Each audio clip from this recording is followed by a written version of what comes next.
বিভিন্ন জায়গায় এই যে ফ্যামিলি কার্ড, কৃষক কার্ড ইত্যাদির নামে আসলে এক ধরনের ভোট কেনার এক ধরনের আসলে এটা প্রক্রিয়া, এক ধরনের কৌশল তারা আসলে অবলম্বন করতেছে। সচেতন নাগরিকরা ভোট কেন্দ্রে শুধু ভোট দিতেই আসবে না, এবার তারা ভোট কেন্দ্র পাহারা দিবে এবং ভোটের ফলাফল নিয়ে তারা বাসায় যাবে। আমরা এই কথাটাই বলতেছি। 5ই আগস্টের পরে নতুন করে কেউ যদি গুন্ডাতন্ত্র কায়েম করতে চায়, এটা জনগণ বিচার করবে। গতকাল দেখেছেন যে উত্তরবঙ্গে নির্বাচনী সভা হয়েছে, যেখানে বাংলাদেশ জামাত ইসলামী সম্মানিত আমির উপস্থিত ছিলেন, আমাদের পঞ্চগড়ে সার্জিস আলম, রংপুরে আক্তার হোসেন আমাদের সদস্য সচিব, তারা সেখানে নির্বাচনী জনসভা করেছেন। আমাদের কেন্দ্রীয় নির্বাচন পরিচালনা কমিটি থেকেও গণভোটের পক্ষে সারা দেশে ক্যাম্পেইনের জন্য আমরা কাজ করতেছি। তা আমরা পাশাপাশি আমাদেরকে ভোট দেওয়ার গুরুত্ব এবং গণভোটের গুরুত্বটা আমরা মানুষকে বোঝাচ্ছি এবং আমরা মানুষকে উৎসাহিত করছি যাতে মানুষ 16 বছর পরে যেহেতু একটা সুষ্ঠু নির্বাচনের পরিবেশ তৈরি হয়েছে, মানুষ যাতে নির্বিঘ্নে নির্ভয়ে উৎসবমুখর পরিবেশে ভোট দিতে আসেন।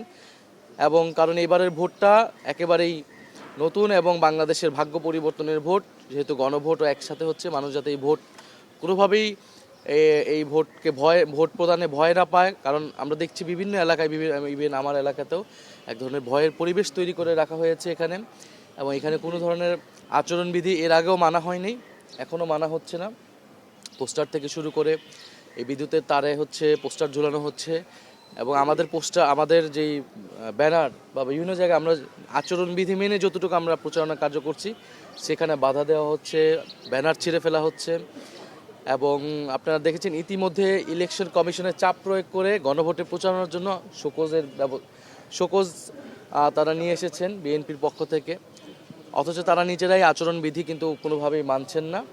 এবং বিভিন্ন জায়গায় এই যে ফ্যামিলি কার্ড, কৃষক কার্ড ইত্যাদির নামে আসলে এক ধরনের ভোট কেনার এক ধরনের আসলে এটা প্রক্রিয়া, এক ধরনের কৌশল তারা আসলে অবলম্বন করতেছে।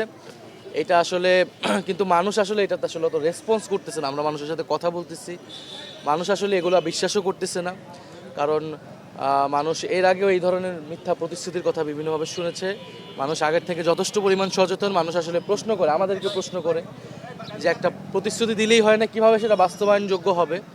ফলে আমাদের যারা প্রতিদ্বন্দ্বী জোট রয়েছে তারা যে বিভিন্ন মিথ্যা আশ্বাস দিচ্ছে, তারা আসলে বাস্তবায়নের কোনো রূপরেখা তারা নাই। এবং এগুলো আসলে আমাদের দেশের জাতীয় যে সমস্যা এই মুহূর্তে এবং ভবিষ্যৎ সরকারের, পরবর্তী সরকারের যে দায়িত্ব, সে তুলনায় এই সমাধানগুলো খুবই অপ্রতুল। আপনি কয়েকটা কার্ড দিবেন, সে কার্ডে কিছু টাকা দিবেন, সেটা সোশ্যাল সেফটি নেটসের আওতায়। সোশ্যাল সেফটি নেটস অলরেডি বাংলাদেশে কিন্তু এটা কার্যক্রম রয়েছে, আপনি সেটাকে জাস্ট রাজনৈতিক প্রণোদনা হিসেবে ব্যবহার করতেছেন। দেখেন, আমরা এটাও বলেছি যে আমরা আসলে নির্বাচনী প্রচারণাটাই করতে চাই। আমরা চাই নির্বাচনটা সুষ্ঠুভাবে অনুষ্ঠিত হোক 12ই ফেব্রুয়ারি, সেটার জন্য পরিবেশ যাতে নিশ্চিত থাকে এবং এই 12ই ফেব্রুয়ারি যাতে সুষ্ঠুভাবে ভোট হয়, সেটার জন্য যা করণীয় ব্যবস্থা আমরা আমাদের পক্ষ থেকে করব। আমাদের তরুণ সমাজ, আমাদের সচেতন নাগরিকরা ভোট কেন্দ্রে শুধু ভোট দিতেই আসবে না, এবার তারা ভোট কেন্দ্র পাহারা দিবে এবং ভোটের ফলাফল নিয়ে তারা বাসায় যাবে। আমরা এই কথাটাই বলতেছি। আমরা তো রাজপথে আছি। যদি আমরা দেখি শেষ পর্যন্ত এই ইলেকশন কমিশন চূড়ান্ত পর্যায়ে গিয়েছে, তারা নিরপেক্ষতা একেবারেই ধার ধারছে না, তাহলে তো আমাদেরকে এই ইলেকশন কমিশনের বিরুদ্ধে আমরা সর্বাত্মকভাবে নামবো। সেই আমরা আগাম সতর্কবাণী আমরা ইলেকশন কমিশনের জন্য আমরা দিয়ে রাখছি।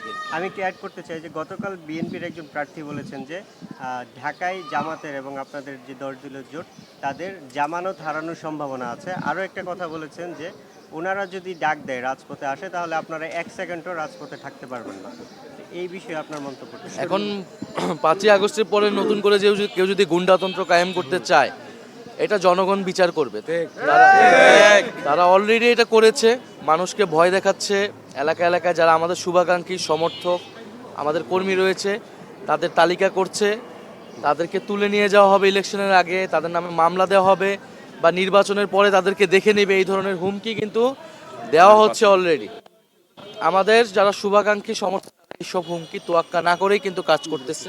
আর আমরা মনে করি আমাদের সাথে একটা নীরব সমর্থক তারা রয়েছে আমাদের পক্ষে, যারা 12ই ফেব্রুয়ারি মূলত রায় দিবে তাদের ভোটের মাধ্যমে, যদি ভোটটা সুষ্ঠুভাবে দিতে পারে।